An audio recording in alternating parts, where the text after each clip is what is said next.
अस्सलाम वालेकुम रहमतुल्लाहि वबरकातुहू। का जोड़ा बेड से उठाकर ड्रेसिंग रूम में चली गई। हया जब हरम को लेने आई तो वह बिल्कुल तैयार थी। माशाल्लाह माशाल्लाह, कोई बहुत ही हसीन लग रहा है।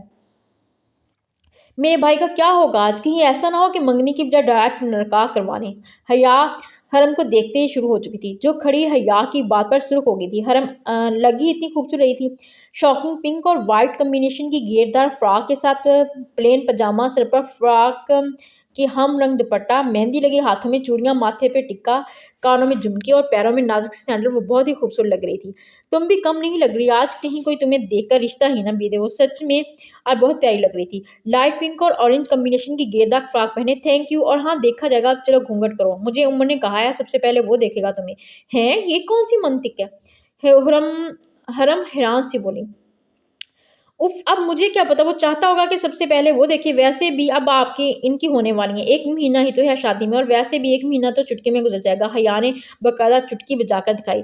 हरम को इसके अंदाज पर हंसी आ गई। अहमद भाई और उमर दोनों स्टेज पर खड़े बातें करे थे। दोनों ने शलवार कमीज पहनी हुई थी। अहमद ने डार्क ब्लू, जबकि उमर ने ब्लैक। दोनों की दराज कामत पे शलवार कमीज खूब जच रही थी। मेहमान आना शुरू हो चुके थे। ये सब जब सब घर वाले भी आ गए, हरम को भी ब्राइडल रूम में बिठा दिया गया, क्योंकि अभी तक अहमद के ससुराली नहीं आए थे। उमर सबसे नजर बचाकर ब्राइडल रूम की तरफ बढ़ा। उसने हरम को देखना था। उमर ब्राइडल रूम के दरवाजे तक पहुंचकर नॉक करने लगा। जब अंदर से हया ने दरवाजा खोला, ब्राइडल रूम खाली था। सिर्फ हरम और हया थे। उसने अभी तक ब्राइडल रूम में किसी को आने नहीं दिया था। बड़ी देर कर दी। मेहमान आते आते हया ने उमर को शरारत से देखकर कहा, फिर अंदर आने की जगह दी। उमर ने मुस्कुराकर हया का शुक्रिया अदा किया। बस 5 मिनट मुलाकात का वक्त। हया बोलते बोलते साथ ही बाहर निकली। उमर ने हरम की तरफ देखा, जो सर झुकाकर बैठी थी। उमर आगे बढ़कर इसके साथ बैठा। हरम ने अपने साथ बैठे उमर को देखा, जो उसके झुके सिर को देख रहा था। हरम के देखने से उसे टिक्की बांधे देखने लगा। हरम इसके यूं देखने से नर्वस होने लगी। हरम ने इसके साथ इसके हाथ पर चुटकी काटी ताकि मोहित टूटे। जिस तुम सुधर जाओ लड़की, पिछल पैरी वाली रखते हैं, अब छोड़ दो। उमर अपना हाथ रखते हुए बोला, आप भी ऐसे ताड़ना छोड़ दें। आप ये तो मुझे कह रही हो, दिखाओ जरा, तुम्हें बुखार तो नहीं हो गया? उमर इसके माथे पे हाथ रखकर पूछ रहा था।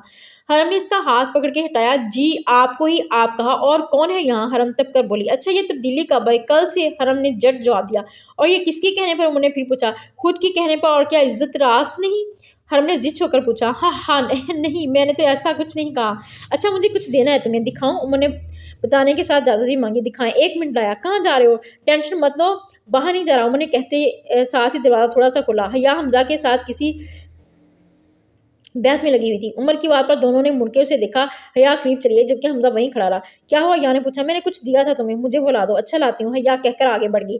थोड़ी देर में हया ने एक शॉपर लाकर उसे थमाया। उमर थैंक्स कहता वापस अंदर चला गया। क्या था इसमें? उमर के जाने के बाद हमजा ने करीब आकर पूछा। सब बता दो। हया अपना चढ़ाकर उससे फांसी पे जा खड़ी। हमजा जलकर रह गया। उमर क्या है? हरम उसके हाथ में शापर देखकर बोले, खुद देख लो। उमर ने शापर इसे दिया। हरम के चेहरे पर मुस्कुराहट आ गई, क्योंकि इसमें 2 जोड़ी गुलाब और मोती के गजरे थे।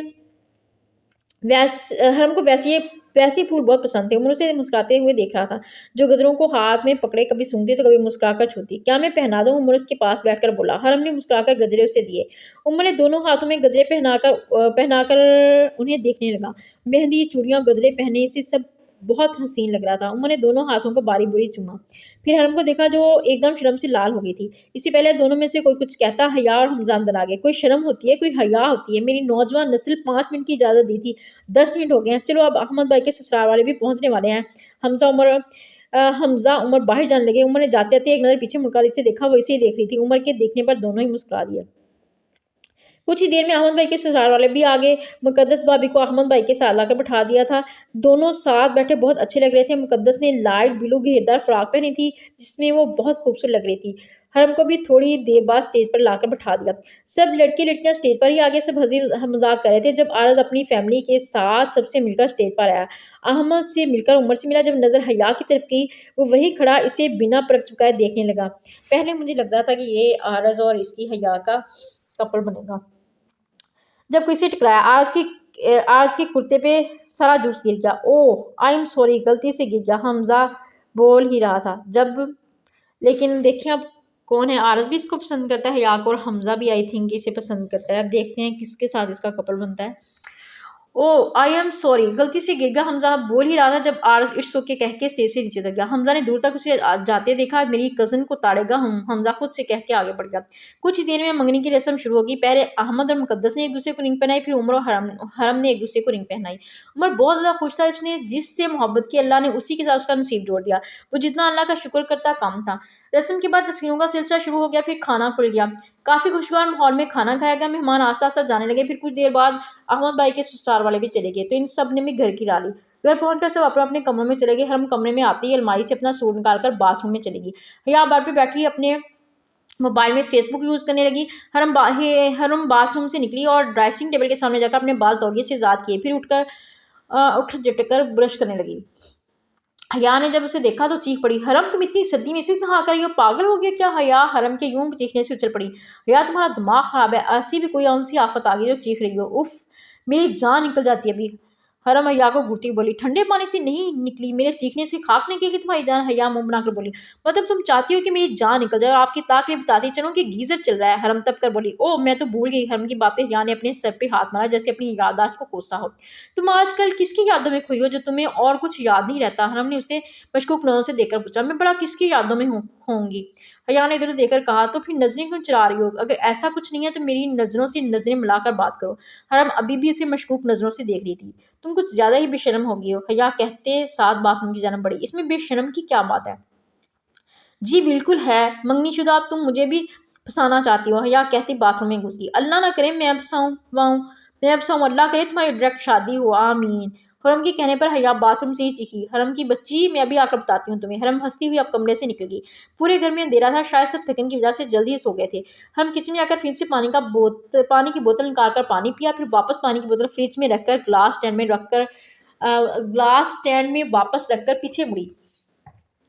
उमर को एकदम किचन के दरवाजे पर देखकर डर गई। हाय अल्लाह, लगता है आज दोनों बहन भाई मुझे मारने के चक्कर में है। हरम सीने पे हाथ रखे खुद से बोली। उमर जो टेक लगाए खड़ा था चलता हुआ इस तक आया। क्या हुआ? डर गई। उमर दोनों हाथ सीने पे बांधे खड़ा उसे गहरी नजरों से देख रहा था। गीले बाल जो कमर से नीचे तक आते थे खुले हुए थे। भीगा भीगा सरापा, बड़ी बड़ी आंखें जो उसे ही देख रही थी। अब वो इसकी होने वाली थी, यही सोच उसे सरशार कर रही थी। जाहिर सी बात है सब सो रहे हैं, ऐसे में मैं अकेली नाजुक सी लड़की अचानक को पीछे आकर खड़ा होगा तो डरना तो लाजमी है। अगर मेरा दिल बंद हो जाता तो? ऐसे कैसे बंद हो जाता? ये दिल तो अब मेरा है, उमर ने जज़ब से कहा। हरम शर्मा गई। अच्छा मैं जा रही हूँ, गुड नाइट। कोई ज़रूरत नहीं, आज हमारी मंगनी है, मुझे तुमसे बहुत सारी बातें करनी है। उमर ने हरम का हाथ पकड़ा बाहर की तरफ कदम बढ़ाए। कहाँ जा रहे हो? कोई उठ गया तो? हरम ने घबरा कर कहा। कोई उठ नहीं जाएगा, बल्कि उठ गया है। हमजा की बात पे दोनों ने बुरी तरह चौंक कर कहा। हमजा को देखा जो दोनों को मुस्कुराकर देख रहा था। तुम हर वक्त क्यों नाजुक हो जाती हो? उमर दांत पीस कर बोला। हाँ हाँ बस देख लो भाई, हम होने वाले साले हैं, अब आपके आसपास ही नाजुक होती हैं नजर हाँ बस देख लो भाई, हम होने वाले साले हैं, अब आपके आसपास ही नाजल होते नजर आएंगे। हमजा चिढ़ाते हुए बोला। चिढ़ाते हुए बोला, हो गया तुम्हारा, आप चलते बनो। उमर ने तब कर कहा। वाह, किचन में महफिल लगी है, या आते हुए बोली। चलो इनकी कमी रह गई थी। उमर हरम से आस्ता से बोला, जिस पर हम हंसी दबाए सबको गुड नाइट बोलती कमरे की तरफ बढ़ गई। वो दोनों जानते कि दो चिपको अब जान नहीं छोड़ेंगी। उमर भी गुड नाइट कहता दोनों को देखे बिना निकल गया। सुबह सब घर वाले नाश्ते की टेबल पे कल के फंक्शन के बारे में बातें कर रहे थे। जब अंबर बेगम ने शाम साहब को बताया कल फंक्शन में आज की वालदा ने हमारी हया को अपने बेटे के लिए पसंद कर लिया और वो लोग रिश्ता लाना चाहते हैं। उनकी बात सुनकर सभी खुश हो गए। आरज अहमद का दोस्त इसके साथ साथ बिजनेस पार्टनर भी है। हया जो सब बातें सुन रही थी खामोशी से टेबल से उठकर चली गई। सब ने आरज के बारे में ही बातें शुरू कर दी थी, इसलिए किसी ने हया को उठकर जाते नहीं देखा सिवाय हरम के। फिर क्या इरादा है इन्हें घर बुला लें? जी बिल्कुल, क्यों नहीं, लेकिन पहले हया से पूछ लें। एहतशाम साहब ने कहा तो हरम बोल पड़ी। तैयबू, क्या मैं पूछूं हया से? जरूर, क्यों नहीं। तैयबू ने मुस्कुराकर कहा। हरम भी मुस्कुरा दी। तुम यहाँ क्या कर रही हो? मगरिब होने वाली, आ जाओ नीचे। हम छत पर आई तो हया किसी सोच में गुम थी। हरम ने उसके कंधे पर हाथ रखा। हया ने चौंक कर हरम को देखा जो इसे देख रही थी। क्या हुआ हरम, कुछ कह रही थी? हाँ, मगरिब का वक्त है, आ जाओ नीचे। हाँ तो चलो मैं आती हूँ। नहीं साथ चलो, मुझे तुमसे बात भी करनी है। हरम की बात पर हया ने उसे देखा। चलो दोनों नीचे ही। अरे तुम दोनों क्या कर रही थी? इस वक्त छत पे कोई वक्त है जाने का? चलो जाओ दोनों, चलो जाओ वजू करो, अजान होने वाली है। जी ठीक है। हया को क्या हुआ? जब से रिश्ते का सुना है खामोश हो गई है। नहीं ऐसी कोई बात नहीं है। फिर कैसी बात है? क्या तुम्हें आरत भाई पसंद नहीं? पता नहीं, हया मुझे बताओ अगर तुम्हें वो पसंद नहीं। तैयबू से मैंने कहा है मैं तुमसे पूछ के बताऊँ। हरम ने हया के हाथ पे हाथ रखकर इसे बताया जो किसी सोच में गुम थी।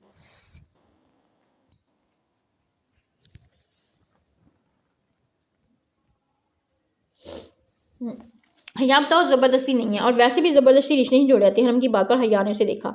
मैं वो हया झिझक रही थी जिसे हरम ने बहुत महसूस किया। हया, क्या हमारा रिश्ता ऐसा है कि तुम मुझसे कोई बात करते हो कि जो झिझक रही हो? नहीं यार, ऐसा कुछ नहीं है। पता नहीं यार, अगर कोई आपको कहे कि वो आपको पसंद करता है और आपसे शादी करना चाहता हो, फिर? हया की बात पर हरम की पूरी आंखें खुल गईं। क्या किसने तुमसे ये सब कहा है? हया ने जवाब में सर हिलाया। हाँ, मगर मगर तुम शायद नहीं करती। हमजा की बात पर दोनों ने गर्दन मोड़ के उसे देखा, जो कमरे की चौकी पे संजीदा खड़ा था। हाँ, नहीं करती, और तुम नहीं जानते हो, यूनिवर्सिटी में भी वो यूनिवर्सिटी में भी मेरे काफ़ी बार यही कह चुका है। कल इत्तेफाक से वो फंक्शन में मिला। मैं कितना डर गई थी। अब तो इसे पता चल गया होगा कि मैं अहमर की बहन हूँ। लो खोदा पहाड़ निकला चूहा। इतनी सी बात पे तुम परेशान हो गई? हरम ने हैरानगी से उसे देखा। हाँ तो और क्या। कल हमजा ना आता, अगर कोई देख लेता तो फिर क्या सोचते सब, इनके घर की बेटी किसी से छुप छुपा कर अपने महबूब से मिल रही है। हया की बात पर हमने उसके सर पर चील गई। मैं तो साले के दांत तोड़ देता, मेरी कज़न को कैसे तंग करा था। वो तो इसने मेरे पैर पकड़ लिए। हमजा, तुम्हें मेरी कसम इसे जाने दो, वरना ये मर गया तो मेरा क्या होगा, इसलिए मैंने इसे जाने दिया। हमजा हया की आवाज़ बनाकर बोला। पहले तो दोनों हैरत से देख लेंगे, फिर दोनों ने इसे मारने खड़ी हुई, लेकिन वो हमजा ही क्या जो किसी के हत्थे चढ़ जाता। जल्दी से हंसता हुआ भाग गया। अच्छा तो फिर? हाँ है, हमजा ने वापस बेड पर बैठकर पूछा। हाँ, लेकिन अगर वो, उफ कुछ मत सोचो, अगर वो आ भी गया हमें चलता कर देंगे। हिरम शाह से बोली। नहीं, मैं इस वजह से परेशान नहीं हूँ, वो लड़का कोई अच्छा इंसान नहीं है, बस इसलिए मैं परेशान हो गई। तुम भी ना। अच्छा फिर मैं बताकर आती हूँ कि दुनिया मान गई है। हरम इसका कहती बताने चली गई। हमने घर वालों को हया का जवाब बता दिया था। अंबर बेगम आरज के घर फ़ोन करके आने की दावत देने लगी। लॉन्ज में हरम के साथ उमर बैठा हुआ था। दोनों जाने क्या बातें कर रहे थे। हरम शर्माए जा रही थी। सामने ही हमजा और हया बैठे टीवी लगाए बैठे थे। गाहे बगाए इन दोनों को भी देख रहे थे, जिन्हें आगे पीछे का होश नहीं था। हमजा अपनी जगह से उठकर उमर के साथ जा बैठा तो दोनों खूब खामोश हो गए। क्या हुआ, खामोश क्यों हो गए? करो, क्या बात कर रहे थे? हमजा की बात पर उमर ने गुस्सा से देखा। क्या मसले तुम्हारे साथ, उठो यहाँ से। क्यों भाई, मैं अपनी बहन के पास आई हूँ। हमजा लापरवाही से बोलकर टीवी देखने लगा। उमर ने उसे खा जाने हुई नजरों से गिरा, फिर हरम को इशारा करता उठकर छत पे चला गया। हरम मुस्कुराकर बहाने से उठकर पीछे चलेगी, जबकि हमजा जल गया। कैसे बदल गई मेरी बहन की? उमर ने कहीं काला जादू तो नहीं कर दिया? हमजा अपने आप से बोला। सर झटका, फिर टीवी देखने लगा। हया उसकी शक्ल देखकर हंस दी। हरम ऊपर आई। उमर इसी का इंतजार कर रहा था। हरम मुस्कुराती हुई उस तक गई। हमजा की को किसी दिन में लंदन के टिकट्स हाथ में थमाकर घर से निकाल दूंगा। हाँ हाँ, सोच लें, फिर मैं भी चली जाऊंगी, क्योंकि अभी तो सिर्फ मंगनी हुई है। हरम ने हंसी रोककर कहा। मैं सबकी बात नहीं कर रहा, सिर्फ हमजा को कह रहा हूँ। और उमर ने हाथ पकड़ के कहा। और मिस्टर उमर इत्याम, आपको क्या लगता है वो चला जाएगा? हरम ने मुस्कुरा पूछा। हाँ बिल्कुल, खैर छोड़ो उसे। मैं कुछ कह रहा था तुमसे उस वक्त। क्या कहते थे? मुझे याद नहीं है। हरम याद करने की एक्टिंग करते हुए बोली। उमर इसके दोनों हाथों को इसकी कमर के पीछे ले जाकर उसे अपने नजदीक किया। सच में भूल गई? हाँ, मेरा मतलब नहीं याद है। हरम उसके इतने करीब होने से घबरा रही थी। तो फिर चलोगी मेरे साथ आइसक्रीम खाने? अच्छा ठीक है, चलूंगी। आप छोड़ें, ये आप अपने कमरे में नहीं है, किसी ने देख लिया तो क्या सोचेगा? सोचने दो, लोग तो वैसे ही अपने बारे में कम और दूसरे के बारे में ज़्यादा सोचते हैं। उमर मुंह बनाकर बोला। हाँ हाँ, अच्छा अब छोड़ें। उफ, बड़ी जालिम औरत हो। क्या छोड़ें मुझे? मैं अब कहीं नहीं जाने वाली। हरम अपना आप छुड़ाते हुए बोली। हाँ हाँ, अच्छा यार सॉरी लड़की। उमर ने कहते साथ ही उसे छोड़ा। चलिए ठीक है, माफ़ किया। हरम उतरती नीचे जाने लगी। कहाँ जा रही हो? नीचे, कल मेहमान आ रहे हैं, अम्मी और ताइमी के साथ तैयारी भी करनी है। अच्छा फिर रात तक चलेंगे। ओके। हया, तो तुम अभी तक तैयार नहीं हुई? मेहमान आने वाले हैं, जल्दी से तैयार होकर नीचे आओ। हरम कमरे में आई तो हया लैपटॉप यूज़ करी थी। बस होने जा रही हूँ। हया मसरूफ सी बोली। ओके, आ जाना नीचे। हरम बोलती हुई नीचे चलेगी। हया लैपटॉप बंद करके उठी। इस्तीशुदा अपना ड्रेस बेड से उठाकर बाथरूम में चली गई। हरम किचन से निकलकर अपने कमरे में जाने लगी, जब उमर ने अपने कमरे के दरवाजे की चौखट पर ही खड़े हरम को आवाज़ दी। हरम ऊपर जाते जाते रुकी, फिर वहीं खड़े हो इसकी तरफ घूमी जो इसे अपने पास आने का इशारा कर रहा था। हरम जो 2-3 स्टेप ऊपर थी, नीचे उतरकर इस तक आई। क्या हुआ उमर, कुछ काम था? उमर बगैर कुछ बोले इसका हाथ पकड़कर अपने कमरे में लाया और दरवाज़ा लॉक कर दिया। उमर क्या हुआ, दरवाज़ा क्यों बंद किया? कोई अगर आ गया तो क्या सोचेंगे? और दरवाज़ा शिश, भरोसा रखो मेरी ही इज्जत हो, तो मुझे बस कुछ देना है तुम्हें। इससे पहले हरम और कुछ कहती उमर ने उसके होंठ पर उंगली रखकर उसे चुप रहने को कहा। हरम उसकी बात में मुस्कुराई। उसे कभी कभी उमर पर बहुत प्यार आता था। उमर साइड टेबल से शॉपिंग बैग उठाकर लाया और उसके हाथ में थमाया। क्या है इसमें, खुद देख लो। उमर ने इसे कहा तो वो मुस्कुराकर शॉपिंग बैग में से एक डब्बा निकाला जिसपे गिफ्ट पेपर चढ़ा था। ये किसी आज मेरी सालगिरह तो नहीं है? हरम ने उसे देखकर सवाल किया। ज़रूरी है, तोहफा देने के लिए सालगिरह का होना लाजमी है? उमर ने उल्टा उसे सवाल कर दिया। हरम मुस्कुराकर गिफ्ट पेपर उतारने लगी। गिफ्ट पेपर उतारा, फिर डब्बा खोला जिसमें ब्लैक कलर की शिफॉन की साड़ी थी, जिसके किनारों पे मैरून कलर की लैस लगी थी। सादी मगर खूबसूरत साड़ी थी। वाओ साड़ी, मगर मुझे तो नहीं आती बांधनी। हरम परेशान से बोली। ओह कोई बात नहीं, सीख लेना मुझसे। उमर आंख दबाकर बोला। जिस